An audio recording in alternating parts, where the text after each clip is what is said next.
Hello everyone, welcome to the daily analysis current affairs series of GK Today. Today's topic of discussion is what is artificial bomb?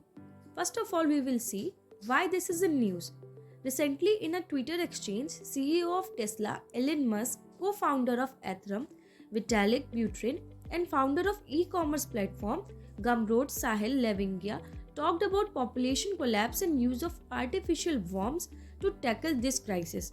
Their talks was focused on possible world population collapse as well as the options of creating synthetic or artificial worms as a solution. According to Elon Musk, if there isn't enough population on Earth, then there won't be enough for Mars. Use of synthetic worms would further remove the high burden of pregnancy, thus it will reduce the inequality. So the question is, what is synthetic worms?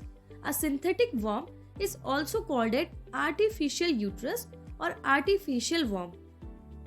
The device allows for extracorporeal pregnancy. In this process, fetus is grown outside the body of an organism, normally carrying the fetus to term. Artificial worm is a replacement organ that have been many applications like artificial worm can assist male or female couples in the development of a fetus. This can be performed as a switch from natural uterus to artificial uterus, thus making fetal viability threshold to make a earlier stage of pregnancy. The device can be compared to neonatal incubator with extended functions. It could be used for initiation of fetal development.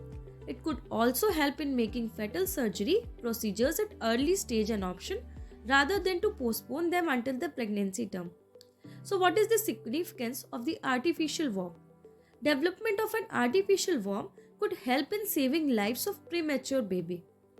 In 2017, a device closest to an artificial worm was reported when a researcher team from Philadelphia revealed that prototype biobag successfully supported lamb fetus. All emerged from the biobag healthy and evaded complications associated with preterm birth. So that's all for today. Thanks for watching.